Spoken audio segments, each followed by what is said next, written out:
Libote nkolo, nzambe na bolingo, nzambe na mibeko, nzambe na mibeko, nzambe na bolingo, pe na misala, apambola bino babengi ye. Misato, misato, misato azali nzambe. Azali nzambe, nkolo Yisu, oyo azali babengi Dieu créateur, nzambe mokeli. Nde apambola biso maso, na kombo na ye oyo apesaki biso na mokili, pe na kombo na ye atikelaki biso aussi, kombo na ye nzambe molimo santo.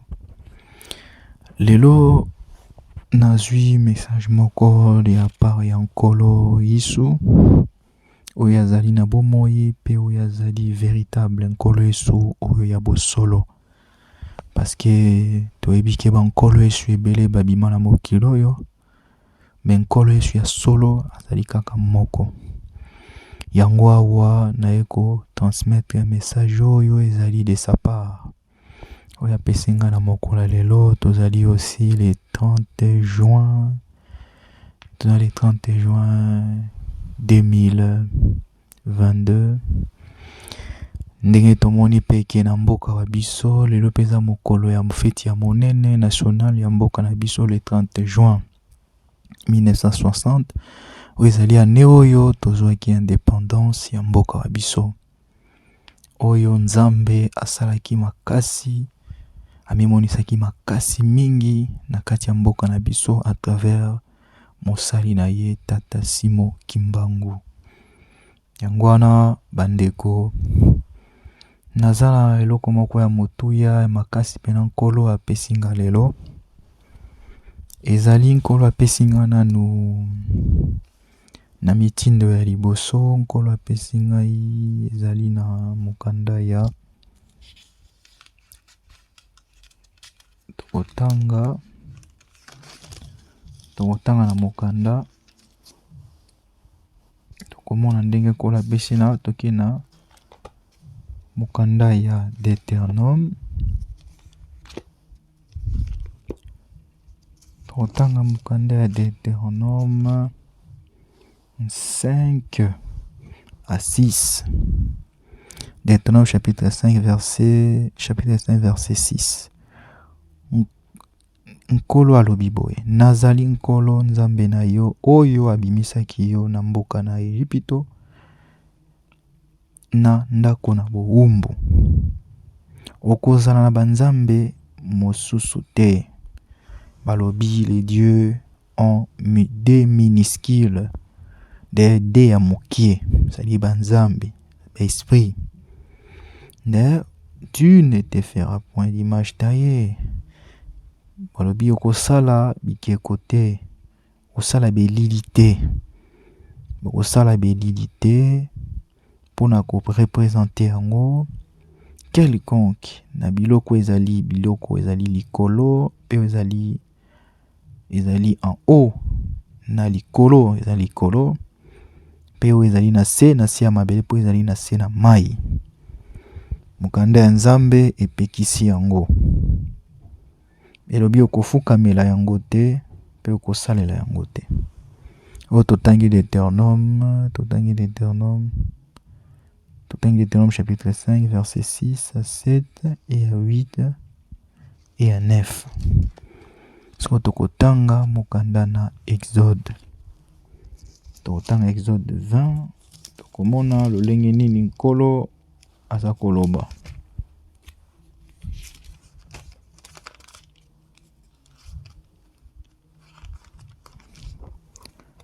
Na Exode chapitre 20 verset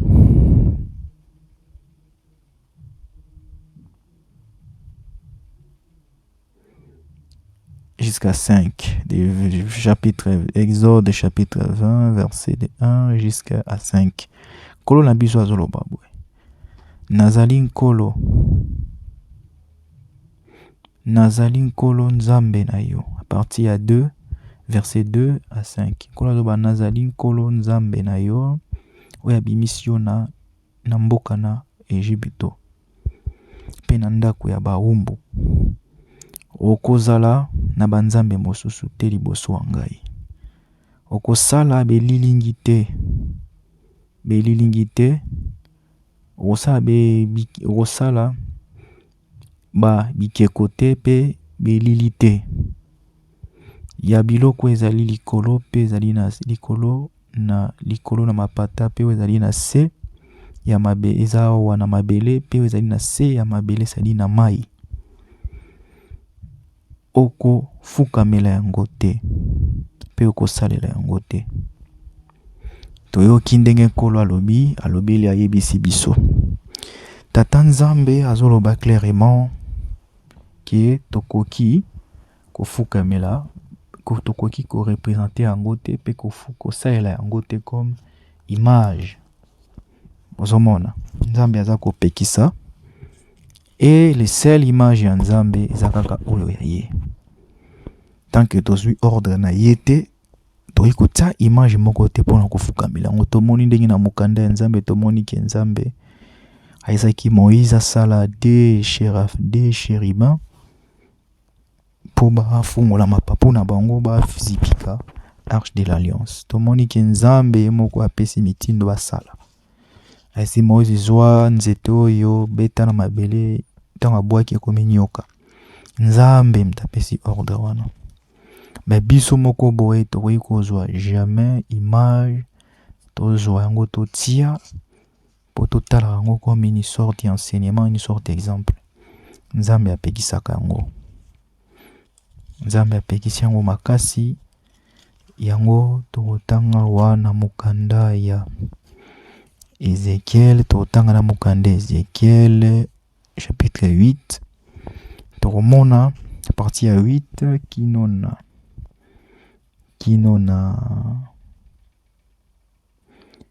na 18. Ndenge nkolo aza kopesa message na mabota na biso maso basali na ye. Nkolo ayebisinga ke azopesa sini remarque azosignaliza lokola toli na chaîne na biso ya YouTube. Chaîne na biso ya YouTube o tokotiaka témoignage tozolobela nkolo. Nzambe alobi boya pesi message ki na chaîne na biso tolongola image mingi ya dessin wana tokotiaka. Nzambe abi tolongola image wana mingi ya dessin tokotiaka. Nde tomona lona chaîne ebele okomona chaîne tel kozwa image ya nyoka tie, image ya ange tie, image wana c'est ça dessin dessiner. Et Nzambe ayi dessin wana eza ange ezali image o te kotiaka ngo po atiraka attention à témoignage. Ça veut dire rien. Elingi kolobela côté ezaka ke tozotia image wana na motu. Alors batu basoki ko considérer comme des choses sacrées. Nzambe alingi image wana te yango to senga ke na chaîne na biso YouTube chaîne religieuse o tozo pesa ka témoignage tozolobela nkolo tozoteya nkolo. Soki tokosala ka présentation il faut totia elongi il y a la personne ou azo ko représenter l'émission ou totie image moko boye dans lequel où ils allaient commémorer que moto mona parce que rotia image en nature. Rotia par exemple un paysage, rotia quelque chose moi ils allaient naturel. Bah oui kotia te bikeko image momo ta dessiné na coin par ordinateur, a dessiné tout par maboko, yozo tiango, pete moto mona kitongo ba oh diable yo wano yo tie keko. Le maseke o te Nzambe alingi image wana te. Yango Nzambe apesinga message na mokolo oyo abi image wana alingi yango te ke chaîne témoignage chaîne na biso religieux topesaka témoignage tozobela kankolo. Il faut tolongola image wana parce que image wana ezali ko créer une sorte d'obstacle et que mwana Nzambe tango azozwa témoignage bakomi na se mon papa ou to frère nana mona ki boue témoignage yo. Ben tango azokota na chaîne tango otala écran amona ba dessin wana ba dessin ba nyama ba dessin ba ange ba papu biloko na nzambe alingi yango te. Alingi yango te soki tokotia image moko ya nature otelo mo ezo représenter nature mais okotia ba image te ba dessiner soki ndenge nini to image ya la personne oyo ye moko ayo komema témoignage soki alingi batie image soki alingi te faut otie eloko moko boye et même moto na image moko te amona forme moko boye par exemple dessin moko ba dessiner nyama moko boye to elo oh, façon de tolobi, façon de dire, oh, ils ont ange. Otie ange moko boye na mapapu, ça veut rien dire. Yango nzamba alingi ba image wana te.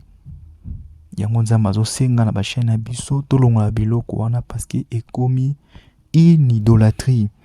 Yamoni ke nzamba azosepela nango te, azosepela nango ata moke te.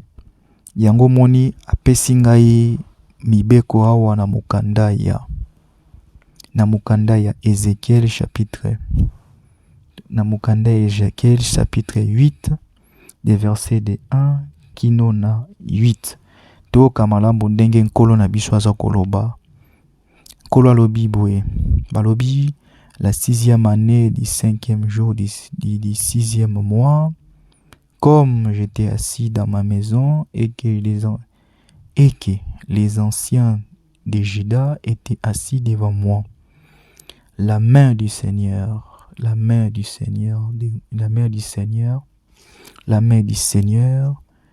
d'Nkolo tomba sur moi.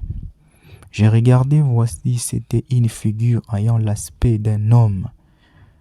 Depuis ses reins en bas, c'était du feu, et depuis ses reins en haut, c'était quelque chose d'éclatant, comme des lérins polis. Bozomona. Comme des lérins polis. Wana tuzomona siko ke oyo image oyo azomona ezali nkolo ye moko en personne. Bozomona il étendit une forme de main, mais saisi par le cheveu de la tête. Bozomona l'esprit m'enlevant entre la terre et le ciel et me transportant dans des visions divines. Nkolo dans des visions divines à Jérusalem, à l'entrée de la porte, à l'intérieur du côté du septentrion, où était l'idole de la jalousie, qui excitait la jalousie d'Nkolo. Voici la gloire des dieux du Solélé était là, telle que je l'avais vue en vision dans la vallée. Il me dit, fils de l'homme, lève les yeux du côté du septentrion. Je levai les yeux du côté des septentrions et voici c'était l'idole de la jalousie était au septentrion de la porte de l'autel à l'entrée. Il me dit, fils de l'homme, vois-tu ce qu'ils font de grandes abominations que commet ici la maison du Solélé pour que je m'éloigne de mon sanctuaire, mais tu verras encore d'autres grandes abominations. Bandeko tokomona ke nzamba zoloba ke il s'éloigne ezelo ko sakana te nkolo azwa ko s'éloigner dikolo kaka ba image tozotsaka na bekran wana na ba TV po donc tozoloba ke ndeko tela nya pesa témoignage na ba chaîne na biso tozotsaka ba image de ba image wana tozotsaka wana eza kolongola kako éloigner l'esprit ya nzambe na ba chaîne déjà tango zotia image na yo vidéo esprit ya nzambe ezobima s'éloigner na chaîne wana. De tango moto azoyoka azotala chaîne wana azoyilanda ba enseignement na chaîne wana moto déjà aza directement na kati ya possession. Ya aza déjà livré, aza exposé na ba démon. Bozomona. Yango nzamba azosenga ke ba image wana il faut kolongola ngo. Kotia ba image moko modeste na façon comment modeste. Nde ça dit que kotia longi ya moto par exemple, so longo par exemple Toebi kende kotel, olobela par exemple na opesa ndeti Papa Lumumba. Ce sont des personnes, les ba image taillée, des images ba dessinées te. Les moto existaka. Olobela par exemple le prophète Kimbangu. Otie photo na parce que c'est une personne qui existe. A exista qui nde. Olobela par exemple Syrie, otie image na de cette façon.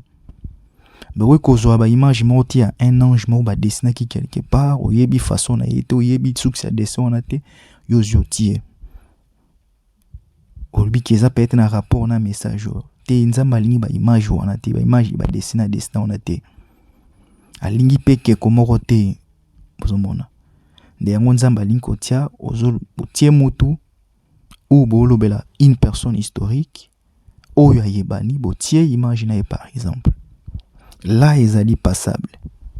Bozomona, là nzambe ayebisinga ke ekoleka. Mais nzambe alingi teke, tozwaka ba photo, dessin moko boye, ange, yande momo ba dessiner, to ange momo ba dessiner quelque part, tozui totie, to boli yango liboso ya image, to bi voilà, et ça na rapport na témoignage. Wana nzambe alingi te. Ni ba image ya ba ange likolo ya nzambe, ni ba ange o ya satana, ni ba ange ya mai eloko moko te nzambe alingi ba eloko na te. Yango nzambe azo senga soki tongi tosala émission ou totie elongi ya motu, soki motu alingi kotia elongi na ye te, faut kotia image moko ya nature, eloko moko ezo rapport, ezo mema rapport na oyo eza vivant, ezo mema rapport na eloko moko eza vivant, pas na biloko ekufa, biloko eza immobile. Zomona nzamba alingi eloko moko ezali vivante. Boko tia par exemple otie image à la nature, ou tia par exemple quelque chose moko bongo. Bozomona bandeko. Yango nzamba zo senga e yango moto tanga wa kinu na sezo sepelisa nzambe te, molimo nzambe zo longwaka. So ba tie vidéo bo tie ba biloko wana, molimo nzambe zo bimaka. Mais tu verras encore d'autres grandes abominations tozongi na lecture. Alors à toi na verset 6, et il me dit, fils de l'homme, vois-tu ce qu'ils font les grandes abominations que commet ici la maison d'Isolélé, maison d'Israël, tant de la maison d'Israël c'est l'église, bozomona, lingomba, ba Christo, pour que je m'éloigne de mon sanctuaire. Mais tu verras encore d'autres grandes abominations. Alors il me conduisit à l'entrée du parvis et je regardais, voici, il y avait un trou dans le mur. Il me dit, fils de l'homme, botala va bien, boyoka bien, et j'ai regardé, voici, il y avait un trou dans le mur. Il me dit, pourquoi un trou? Parce qu'à Zotala, qu'est-ce que nous regardons la télé? Bozomona. Il me dit, entre et vois les méchants, vois le méchante abomination qu'ils commettent ici. J'ai entré et j'ai regardé, et voici il y avait toutes sortes de figures. Mbabandeko ezalo kwa na koti na site internet, na koti na YouTube pour na kota ba témoignage chrétienne. Ndenge kola zolobela. Alors na koti, alors na koti na ba chaîne, na ba chaîne ba témoignage nous sommes na ba image. Ya bandoki, ya ba ange, ya ba nini. Eza na rapport mon côté de l'autre. J'ai entré et j'ai regardé, et voici il y avait toutes sortes de figures, des reptiles et des bêtes abominables, et toutes les idoles de la maison, des solélés, des maisons de l'église. Bozomona, peintes sur le mirail. Bozomona, peintes sur le mirail, c'est-à-dire que batiango na bécran, batiango na ba mire, selon le témoignage, nkola zolo belangai, tozu to titiango na ba image na biso na bécran. Na ba chaîne na biso to poser ngo po. Ezolo belo kote za na sens te. Yango nzamba zolinga, zo sepa sepeli na zo sepa na ngote. Na ba témoignage na ba vidéo na tozo tsa bilongi, molimo nzamba ezolongwaka. Bozomona, peintes sur le mirail tout autour. 70 hommes des anciens de la maison d'Israël, et quand je dis d'Israël, l'église, au milieu desquels était Jazania, fils de Shaphan, se tenait devant ses idoles, chacun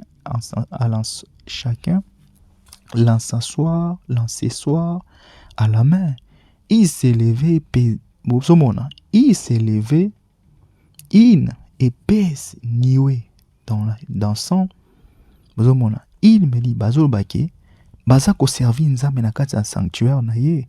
C'est-à-dire qu'on voit ba image wana, ba image taye wana, sima toromona ba témoignage ba bazolobela nzambe na sima.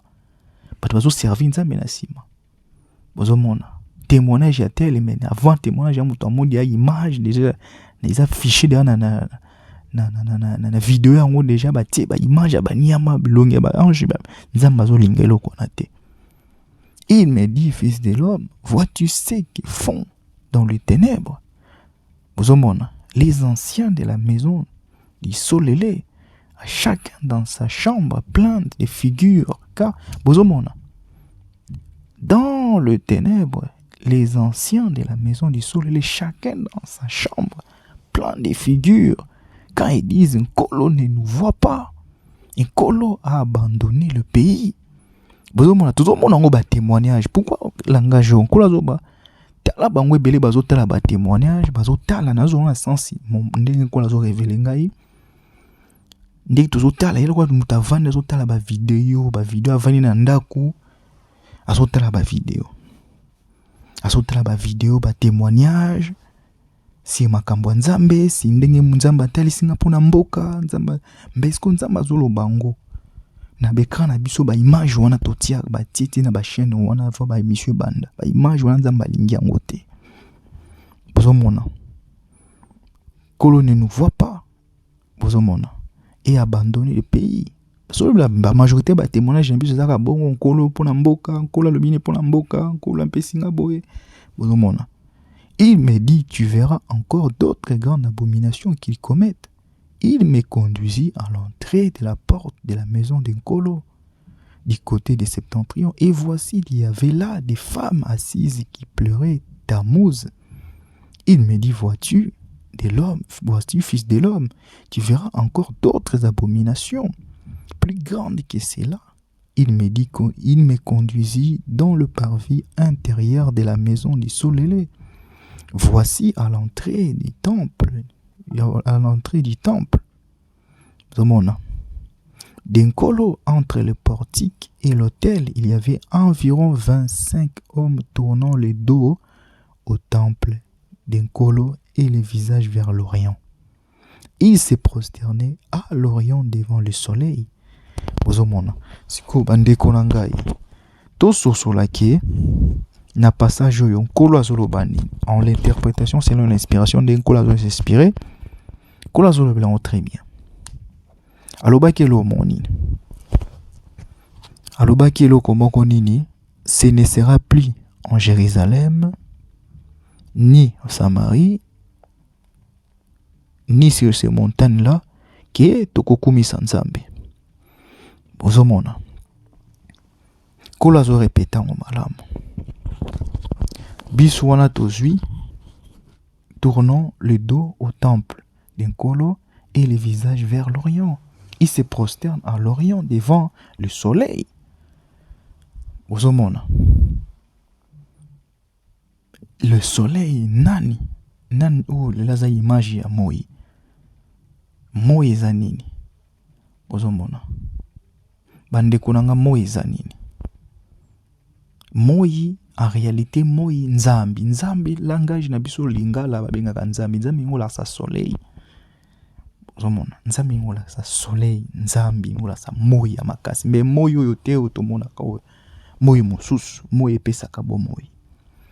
Ben nzambe azolobaki il y a environ 25 hommes tournant le dos au temple d'Nkolo et le visage vers l'Orient. Ils se prosternaient à l'Orient devant le soleil. Bozomona. Bazokumisa moi. Qu'est-ce que nzambe azolinga? Nani aza véritable moi? Nani azali moi ya vie?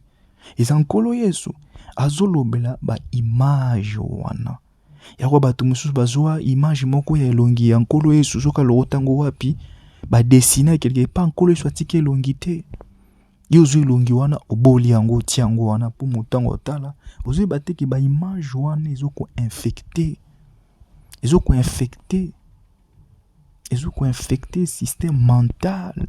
Il y a réflexion, il y a façon ya ko voir les choses. Bozomona. Déjà lokola une sorte ya virus biloko na kola lingiango te. C'est un mutakangi miso bando bondela alo bankolo Yesu pona yazo mona ka Nkolo Yesu za image bataki na écran wana. Zone image wana za dessin muta dessinaki ezali nda bonso ya bandi ko y penser ka image wana zone sans le savoir azokota na contact na démon. Na démon za derrière l'image wana. Alors nkolo ça je wana te bozo sola. Il me dit, vois-tu, fils de l'homme, et c'est trop peu pour la maison de Juda de commettre les abominations qu'ils commettent ici. Faut-il encore qu'ils remplissent le pays de violence et qu'ils ne cessent de mériter? Voici, ils approchent les rameaux de leur nez. Moi aussi j'agirai avec fureur, mon œil sera sans pitié. Boyoka bien, bandeko, kolazane sengwa tamu kiete. Azoloba, moi aussi j'agirai avec fureur, mon œil sera sans pitié et je n'aurai point de miséricorde quand ils crieront à haute voix, mes oreilles, je ne l'écouterai pas. Bozo sosola. Otali vidéo moko boye, ba tu ba image ba tietete, yo koloba nzambe olobelaki sœur boye, frère boye. Ben na image wana déjà ka tango déjà image écran télé na otie chaîne YouTube ozote image moko ya nyama moko boye ange moko boye soki ndenge nini otie déjà nzamba za wana te ozomona nde eza déjà une sorte déjà etie déjà molili na vidéo na motu to akoyoka vidéo to akotala koyoka za dia sui na mfutiment ozomona ne image wana mu desali ki envoûter moto wana ne message nzambe za nango mais ça ce que étouffé na image wana ozomona ça ce que étouffé na image wana c'est juste que mutazo landa mo bénéficie na lipamboleza na sima na lipambo na cinéma témoignage na ezate parce que ba image wana ezaki amona ki étouffé déjà bonzambi yango ata beleli nzambe olobela ki mama tel sœur tel na témoignage répondre na réponse ezate ozomona yango to sosola ezali message nzambe tata apesi biso nkolo yesu pe tata molimo santo apesi po to sosola po bana na nzambe ntango bazozwa babiloko ezouta likolo baliango comme on dit en portugais vontade bazala l'aise bazana obstacle te balia bile ya nzambe na kimia nyonso ntango bazozwa message bazolia yango nzambe azosenga ba image mo un peu modeste même na profiter pe na pesa message pour na ba chantre na biso. Bachantre na biso faut to comprendre. Nzambe azaka beaucoup plus naturel. Nzambe azaka artificialité. Ya autant que tout ça la bacha na biso religieux, to lingara trop mingi te, ko tiaka mingi ko laksaka mingi na écran ba TV, ba mituka, ba biloko moko matériel, to lingara laksa mo mingi te. Nzamba lingi ba image dont on sala ba musique na ye il faut ezalaka beaucoup plus proche naturel il faut moins d'artificiel ezalaka beaucoup plus naturel ozo sala musique na yo eza place moko peut-être eza naturel moi place moko bilangi eza bien moi eloko moko ezo s'approcher na réalité nzamba azali vivant nzamba linga ba image abike côté et en tant que sala clip no faut biloko ezalaka vivant tout autour na yo. Il y a les sons qui combinent, il y a combiner nature, image, vie, image et nature, nature les abons ils ont combiné na kata chanson na yo. Demona. Okosa musique na haute place moko ba chasser zali biloko moko e bukana non. Parce que ça image ça chanson nzambo image ça ya propre. Demona image ça la propre, son na opeta ngozo sala yango, faut ezala beaucoup plus naturel. Faut pas sonner yo comme trop artificiel ou ba que ça ba voix na ba instrument te voix ko corrompre en côté instrument oui mais instrument ça toujours beaucoup plus naturel le monde et on sait que nzamba zo senga na ba chantre aussi to comprendre que a majorité ba ndimi beba to belé to landa kanzela ba te belé ba yoka musique nzambe belé baza ba tombongo te. Parce que aussi pour aider batu kolungate ko pousser batu à exciter batu o tia batu ba pousser ba matériel frérot eta na musique ya embela nzambe ota mona jeep moko boy ozomona olie ya tala image ozo approcher na nzambe réel ya bandoko mona ba mituka nini eza na rapport moko te et puis là teli na biso ezala propre et modeste. La propre peu modeste c'est tant tout ça clip ya nzambe to bandeng ya kolata toyeba ndenge ya kolata tozala naturel, tozala modeste, toya teke eza teke musique ya nzambe tozwi soki olati lamba moko boye nde il faut to comprendre yango message nzambe apesi mpona ke bana na ye biso nyonso toyeba ndenge nini ya kosalelaka les choses ezanga na babiloko moko ya mike yango ezopesaka mongoni avantage tozomona oyeba te ke suksi ya likambo ezouta wapi nzoni eloko moko ya moke ezanga ntina yango wana c'est pour cela que message oyo na yo kolo apesi yango na partage po topambwama tobika oyo akoyoka eza na mato ya koyoka ayoki eza malamu mpona ye opa koyoka te nzambe azalaka ndi dictateur te oblige ya motu te oyo koyoka c'est bien opa koyoka na ye te voilà eke nkolo mapambola bino eza toujours ndeko na bino mwana na bino ya na bino eleki na bino vraiment nzambe ya milimo nyonso apambola bino ok allez à bientôt soki nzambe apesi susu ba message misusu tokozangisa te komemela bino vraiment nzambe alingi biso nzambe alingi tovivre et totambola na bolingo na mibeko na misala nde ezali condition nzambe akosenga na biso monso bana na ye mpe bao bayebi ye te nzambe avisite bango po kozwa libaku oyo vraiment nzambe apambola bino